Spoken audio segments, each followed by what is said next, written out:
बताइए, आज का ट्रेड इंपॉर्टेंट है, आखिरी 1.5 घंटे के बड़े सवाल। हाँ, सबसे बड़े सवाल तो आज कैश को लेकर ही है।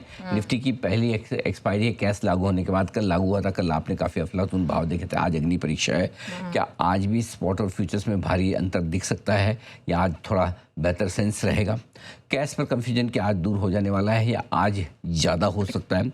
एक्सपायरी के दिन निफ्टी में तेज़ गिरावट क्यों है, बाजार में गिरावट क्यों, ये भी जानने समझने की कोशिश करेंगे। निफ्टी के मुकाबले में बैंक निफ्टी ज़्यादा कमज़ोर क्यों? क्रूड $84 के आसपास है कि $85 के आसपास कितना असर इसका पड़ेगा? और क्या आज स्क्रीन कह रही कि एफआईएस की बिकवाली होगी? ये भी समझना जरूरी है। निफ्टी बैंक निफ्टी पर अब सपोर्ट कहाँ है जहाँ पर आपको खरीदारी करनी चाहिए, और किन लेवल्स के नीचे अगर आज बंद होते तो थोड़ी रिस्क रहेगी, वो आपके लिए जानना समझना जरूरी है। रिकवरी हुई तो किन लेवल्स पर करें पोजीशन हल्की, ये भी समझ लीजिए। ये है सारे के सारे सवाल जिनके जवाब है तैयार। ओके, लेकिन सर आज की एक्सपायरी क्या कैश की अग्नि परीक्षा पार करनी पड़ेगी? हाँ, बिल्कुल करनी पड़ेगी। आज पहली एक्सपायरी है कैश लागू होने के बाद में, इसलिए कैश का एक्शन अहम रहेगा। थोड़ा सा ये अगली 4-5 लाइनों को सब एकदम पूरे फोकस के साथ ध्यान से सुन ले, समझ ले, बड़ी काम की है। बाकी काम आप बाद में कर लें। भाव देखना है, कुछ और करना है, कोई और चीज़ है तो थोड़ा सा काम को साइड में रख लें। सिर्फ 3 मिनट ध्यान से सुन लें ताकि आपको क्लैरिटी हो जाए कि हमें क्या करना है। नंबर 1, एफएनओ शेयरों में कैश में ट्रेडिंग करने वाले, ठीक है, एफएनओ शेयरों में कैश में ट्रेडिंग करने वाले, जो स्टॉक्स एफएनओ में हैं और उनमें आप कैश में ट्रेडिंग करें, फॉर एग्जांपल बीएससी एफएनओ में है, M6 एफएनओ में है, ठीक है, मोतीलाल ओसवाल एफएनओ में है। कोई भी ऐसे एफएनओ का शेयर जिसमें आप कैश में ट्रेडिंग करते हैं, तो आप अपनी इंट्राडे की पोजीशन, डेली लेना है देना है तो एक अलग बात है। इंट्राडे की पोजीशन आप 3:10 तक ही खत्म कर लीजिए। जो आपके एफएनओ वाले स्टॉक्स जो आप कैश में ट्रेड कर रहे हैं वो भी इंट्राडे करें। कई लोग क्या होता है इंट्राडे 2 बजे से ट्रेड करते हैं। आप सोचेंगे एफएनओ में तो इंट्राडे में कैश में कोई क्यों ट्रेड कर रहा है भाई? बराबर 2 बजे से। एक तो ये होता है कि कभी कभी क्या होता है कि आपको लोड साइज बड़ी और उतना नहीं ट्रेड करना है, हाँ, तो आप छोटा करना चाहोगे तो कैश में कर लोगे। दूसरा, कई बार आप प्री ओपनिंग सेशन वगैरह में करना चाहते हैं, ठीक है, तो उस समय आप ले लेते हैं जब तक कि एफएनओ का मार्केट नहीं खुला है। दोनों चीज़ हो सकती है। सो आप जो भी कैश में ट्रेड कर रहे हैं एफएनओ स्टॉक्स को, उसकी इंट्राडे पोजीशन 3:10 आप एक तरह से समझ लें, ठीक है। एफएनओ में पोजीशन है आपकी किसी भी स्टॉक में, टेंशन नॉट, सोचने की नहीं। एफएनओ पोजीशन है, मस्त रहो एकदम। क्यों? आपकी तो ट्रेडिंग बिल्कुल चलने वाली है और उल्टा 10 मिनट ज़्यादा चलने वाली है, 3:40 तक चलेगी। आप सिंपल ऐसे समझिए कि एफएनओ वाले जो शेयर हैं इनमें अगर आपकी कोई कैश में पोजीशन, तो आप 3:15 के बाद आप ट्रेड नहीं कर पाएंगे। समझ लो आपका मार्केट 3:15 पे बंद हो गया, ऐसा मान लो बस। एफएनओ के कैश वाले, हाँ, एफएनओ वाला शेयर कैश में ट्रेड कर रहा है, समझ गए? तो ये आपका फॉर एग्जांपल रिलायंस है तो एफएनओ में आपको कैश में ट्रेड करना है, वो भी इंट्राडे। डिलीवरी लेना देना है तब तो कोई टेंशन नहीं है। इंट्राडे करना है तो आपका 3:15 के बाद आप नॉर्मल ट्रेडिंग नहीं कर पाएंगे। एफएनओ वाले शेयरों में, चाहे वो एफएनओ की स्टॉक फ्यूचर्स हो, इंडेक्स फ्यूचर्स हो, इंडेक्स ऑप्शंस हो या स्टॉक ऑप्शंस हो, ट्रेडिंग ये आराम से पहले की तरह चलती रहेगी। इनफैक्ट 10 मिनट एक्स्ट्रा चलेगी, 3:40 तक चलती रहेगी। एंजॉय। ऐसे में सिस्टम को समझने की कोशिश करें, हड़बड़ी मत करिए, पैनिक मत करिए। और एक चीज़ सबसे बड़ी इंपॉर्टेंट चीज़ है नेहा, जो आप दिमाग से निकाल दें कि मुझे समझ नहीं आ रहा। और नेहा जानती है, और अभी ये सुबह वाला शो करने के बाद जो हमने आधा घंटा शो किया उसका काफ़ी दर्शकों से हमें बहुत अच्छा रिएक्शन मिला। ये बहुत समझाने वाला शो था, समझ में भी आया। उसके बाद वालों हमने क्या किया, हमने एक न्यूज़ रूम में एक टाउन हॉल किया। उसमें हमारी पूरी रिसर्च टीम, डेस्क में और बाकी सारे लोग इकट्ठा हुए। हमने कहा कि चलो किस किस के क्या क्या सवाल है मुझे पूछो, ताकि मुझे भी पता चले कि मुझे सिस्टम पूरा समझ में आया कि नहीं आया। ठीक है, जिस सवाल का जवाब मैं ना दूँ तो मुझे भी तो पता चलना चाहिए कि मुझे समझ में नहीं आया। तो हमने वो टाउन हॉल किया और सबके डाउट क्लियर हुए। सो क्या होता है, कई बार अपना माइंड सेट ऐसा होता है कि मुझे समझ नहीं आएगा, या कई बार ये माइंड सेट नहीं भी है कि चलो मैं समझ जाता हूँ लेकिन समझाए कौन, दोनों चीज़ होती है। तो आज हमने ये ऑलरेडी कवायद कर लिए। और नेहा, अगर आज सिस्टम सब ठीक ठाक चलता तो अच्छी बात है। अगर आज कुछ ऊपर नीचे होता तो कल मैंने सोचा है कि कल मैं एक है ना इंस्टा लाइव भी करूँगा। परफेक्ट। तो उसमें कैश को लेकर आपके जो भी सवाल है उसके जवाब मैं दे दूंगा कि कैसे काम करता है, क्या करता है, सब समझा देंगे। सो इसलिए पहली चीज़ दिमाग से निकाल देंगे, पैनिक नहीं करना है, मुझे नहीं समझ में आता, बहुत कॉम्प्लिकेटेड है, ये है वो है, मैं ये नहीं कह रहा कि नहीं है, लेकिन ऐसा कोई मतलब चीज़ नहीं है कि जो अगर आप 10th पास है तो नहीं समझ पाएंगे। कोई रॉकेट साइंस नहीं है। हाँ, मतलब ऐसा कोई मतलब वो आपको कोई बड़ी ऐसी चीज़ नहीं दे रही जो नहीं समझ सकते। बिल्कुल। आप उसको यूज़ करें ना करें, अलग बात है, समझ में आपको आना चाहिए। अब सिंपल सी चीज़ ये हो गई, ये तो हम एफएनओ वाले शेयर जो कैश मार्केट में ट्रेड है, ऐसे शेयर जो कैश मार्केट के हैं और वो एफएनओ में नहीं है, नॉर्मल ट्रेड्स। फॉर एग्जांपल आपका कोई जी शिपिंग हो गया, कोई रेस्टोरेंट्स ब्रांड एशियो हो गया, राइट, ये स्टॉक्स हैं जो कैश के, इनकी लाइफ में कोई परिवर्तन नहीं, ये पहले की तरह ही 3:30 बजे तक चलते रहेंगे। इनका वही टाइम 9:15 से 3:30 है, वही ज़्यादातर ब्रोकर 3:30 बजे इनका कट ऑफ रखते थे इंट्राडे वाले, भाइयों काट लो नहीं तो 3:15 के बाद हम काट लेंगे। ये जो होता था वो अभी भी वैसे का वैसे चलता रहेगा। हो सकता है कोई ब्रोकर 5-10 मिनट अपनी काटने की पोजीशन का टाइम थोड़ा आगे ले ले, वो एक संभावना बन सकती थी, लेकिन नॉन एफएनओ कैश मार्केट के सौदे पहले की तरह चलेंगे, कोई टेंशन नहीं। बदलाव सिर्फ और सिर्फ एक ही है, फिर से बता रहा हूँ, एफएनओ वाले कैश शेयरों में 3:15 बजे के बाद रेगुलर ट्रेडिंग नहीं होगी।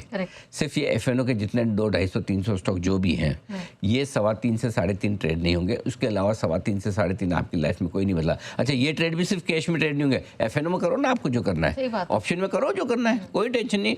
स्टॉक फ्यूचर्स में करिए, स्टॉक ऑप्शन में करिए, सिर्फ इनको आप कैश में नहीं कर पाएंगे। करना होगा तो कैश सिस्टम में आपको सौदे डाल के मैच करना है, 3% प्लस माइनस की रेंज में वो कराना, वो छोटे मोटे बदलाव है, बस उतनी ही।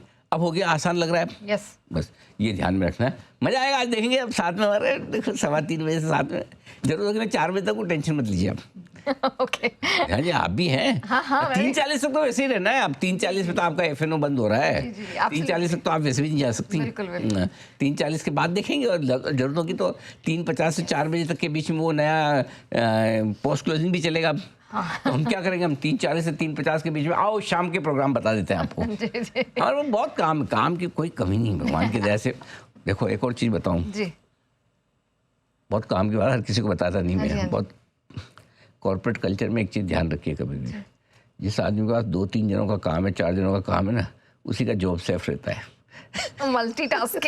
मल्टीटास्किंग नहीं, मल्टीटास्किंग तो अलग है, बहुत लोगों का काम आपको आता हो, लेकिन बहुत सारे लोगों का काम आपने अकेले से पकड़ रखा है, तो बॉस भी सोचेगा भाई ये आदमी बहुत इंपॉर्टेंट है, इसके ये गया तो 4 आदमी रखने पड़ेंगे। एब्सोल्युटली। मैनेजमेंट लेसन मैं ऐसे ही दे देता हूँ फ्री में। अच्छा सर, ये बताइए, ये बाजार में इतनी भारी भरकम गिरावट क्यों दिख रही है? क्या कैश का थोड़ा कंफ्यूजन? नहीं, कैश का कभी दे दो, ऐसा नहीं है। हर चीज़ के जिम्मेदार अपने को जो नहीं पता चले उसका तो नहीं कर सकते। कैश नहीं है इसकी जिम्मेदार। थोड़ा सा आप चाहे तो ऐसा कह सकते हैं कि भाई कैश की वजह से स्पॉट लेवल पे आपको गिरावट ज़्यादा दिख रही है। आप सिंपल सी चीज़ें मैं बोलता हूँ, निफ्टी और निफ्टी फ्यूचर्स दोनों लाओ साथ में। निफ्टी आपको दिख रहा है 316 पॉइंट नीचे, निफ्टी फ्यूचर्स आपको दिखेगा 120 पॉइंट नीचे फ्यूचर्स में। तो आप 120 पॉइंट फ्यूचर नीचे मान के चलो, आपका इतनी गिरावट, लाओ भाई क्या कर रहे हो। हाँ, निफ्टी फ्यूचर्स 120 पॉइंट नीचे है, बस उतना ही हो गया। ये फ्यूचर्स तो आप 120 मान के चलो, इतने गिरे हैं, बस बात खत्म। आप क्यों मान रहे हो कि 300 गिरे हम, 120 गिरे हैं। बैंक निफ्टी भी सेम लाओ, दोनों ऐसे ही। बैंक निफ्टी का फ्यूचर 8 स्पॉट लेवल पे 788 पॉइंट आप नीचे दिख रहे हैं, और फ्यूचर्स पे आप दिख रहे हैं कितना नीचे, 176 पॉइंट। अब 176 पॉइंट ही नीचे, बस 550 पॉइंट आपकी कल की एडजस्टमेंट थी, बात खत्म। अब उसमें क्या दिक्कत है? 150 पॉइंट क्या बैंक निफ्टी की गिरावट नहीं झेल सकते आप? निफ्टी की 100, 125, 150 की नहीं झेल सकते? उतने ही तो कमज़ोर है, इतना देख के क्या टेंशन लेनी है? रोज़ थोड़ी बढ़ सकते हैं। तो पहली चीज़ तो ये, आपके सवाल का जवाब, गिरावट का वैसे तो कोई खास कारण है नहीं। कल एफआईज और डीआईज दोनों की खरीदारी के आंकड़े हैं, दोनों की खरीदारी पॉजिटिव है। ग्लोबल मार्केट्स भी मजबूत है, कल एशिया अमेरिका वगैरह फर्स्ट क्लास था। आज अभी आपने डाउ नेस्डेक फ्यूचर्स देखा, वो भी मजबूत है। रुपया भी स्टेबल है, क्रूड भी स्टेबल है। क्रूड $1-2 बढ़ा है, रुपया 5-6 पैसा मजबूत हुआ है, स्टेबल है। विक्स भी 4-1% हल्का सा बढ़ा है, वो कोई खास बड़ी बात नहीं है, ठीक है। सिर्फ 1-2 छोटे नेगेटिव पॉइंट है, वो बता दूं। 4 पॉइंट की हल्की रिकवरी विक्स में, जो हल्की सी नेगेटिव मान लो, और मानना चाहो तो, मैं तो उसको भी नहीं मानता ऑनेस्टली। दूसरा था पुट कॉल रेशियो, जो हमने कल बात की थी, ये put call ratio higher side पे थोड़ी प्रॉफिट बुकिंग आ सकती है। तो इंट्राडे में आपको बताऊं मैं, पुट कॉल रेशियो 1.6 तक पहुंचा भी। हाँ, सुबह पहुंच गया था 1 आज की एक्सपायरी वाला, घटा के आ गया। आज की एक्सपायरी वाला पुट कॉल रेशियो मालूम है कहाँ है? घट के 1.6 से घट के 0.7 आ गया है। इतना तेजी से घटा है, तो लॉन्ग पोजीशन कट गई, शॉर्ट पोजीशन बन गई, और अब ओवरऑल पुट कॉल रेशियो आपका 1.4 से 0.8 पे आएगा, बहुत कंफर्टेबल है, बोलो। तो ये गिरावट जो आई वो हायर पुट कॉल रेशियो, थोड़ी पोजीशन ज़्यादा बनी हुई थी, उस वजह से आई। जो आप हम बात कल भी कर रहे थे कि कल या तो कल आनी थी या आज एक्सपायरी के पहले कभी आनी थी। हायर पुट कॉल रेशियो आपको एक फ्लिप देता है नीचे की तरफ। करेक्ट। अच्छी बात ये नेहा कि अब पुट कॉल रेशियो हायर नहीं, उल्टा शॉर्ट साइड पे ज़्यादा है, तो यहाँ से नीचे ही जाने के चांस कम है, रिकवरी के चांस ज़्यादा बनते हैं। ये बढ़िया चीज़ है। ऑलराइट सर, इस बीच ये वित्त मंत्री निर्मला सीतारमन ने जो टैक्सेशन एंड अदर संशोधन बिल है उसको पेश कर दिया गया है। बिल्कुल, और एमडीआर से जुड़ा बिल है वो लोकसभा में पेश हो चुका है और उसमें कई तरह के बदलाव हैं।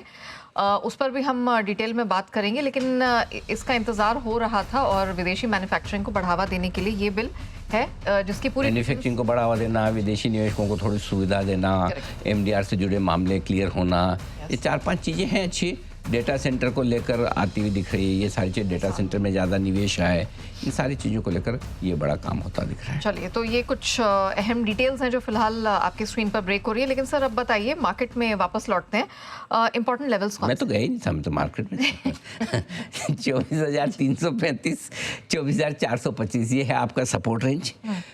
निफ्टी पर 57,150, 57,350 बैंक निफ्टी का सपोर्ट जोन है। ऊपर की तरफ 24,525, 24,650 की रेंज में हल्की रुकावट है निफ्टी में। बैंक निफ्टी में यही रुकावट 57,750 से लेकर 58,050 की रेंज में आपको मिलेगी। और आज नेहा जी एग्जैक्टली इसी लेवल से घुमा है जहाँ पे हमने शॉर्ट करने की राय दी थी। निफ्टी पे हमने शॉर्ट करने की राय दी थी 24,700 पर जी। आज का है 24,700।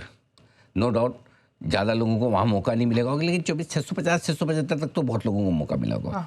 बैंक निफ्टी में हमने 58,050 पे शॉर्ट करने की राय दी थी। एग्जैक्ट हाई आज 58,065 के आसपास का, बताऊँ आपको कहाँ तक। आज का हाई है 58,068 का एग्जैक्टली। तो बिल्कुल सही लेवल से घुमा है बाजार, और इसलिए वहाँ से पुट कॉल रेशियो के दम पर हमको लग रहा था एक करेक्शन आएगा इंट्राडे में। लेवल भी एकदम सही था, करेक्शन का अंदाजा भी सही था, और सबसे बढ़िया बात सही सपोर्ट लेवल पर रुका भी है, ये एक अच्छी बात है। ऑलराइट।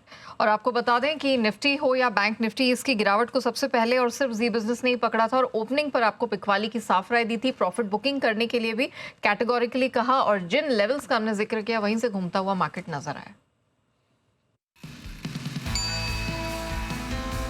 24,650 पे मूड बनाए, लेकिन मैं समझता हूँ कि 700-800 की रेंज में बेचेंगे तो ज़्यादा बढ़िया है। इस रेंज में 2 टुकड़ों में बेचिए, 900 का स्टॉप लॉस लगा लीजिए। 24,600, 575, 525 3 छोटे टारगेट हैं। 475, 425, 365 तक के बड़े टारगेट के लिए कर सकते हैं बिग वाले। जो बेचना चाहें जरूर बेचें। 58,050, 58,250 कल के हाई के आसपास एक ही बार। अच्छा, ओनली वंस। ठीक है। 58,400 का होगा आपका स्टॉप लॉस। टारगेट 57,750, 550, 425 3 छोटे टारगेट हैं। 24,700, 24,800, तो अगर स्पोर्ट लेवल 24,700, 800 मिले, इस लेवल में आपको प्रॉफिट बुकिंग करनी चाहिए। अगर आपकी लॉन्ग पोजीशन है तो इस लेवल पे बेचिए। 765 तो सबसे बेस्ट लेवल है स्पोर्ट लेवल का, अगर वहाँ पे मिलता है निफ्टी में तो आपको प्रॉफिट बुकिंग करनी चाहिए। थोड़ा शॉर्ट भी कर सकते हैं, कोई दिक्कत नहीं है।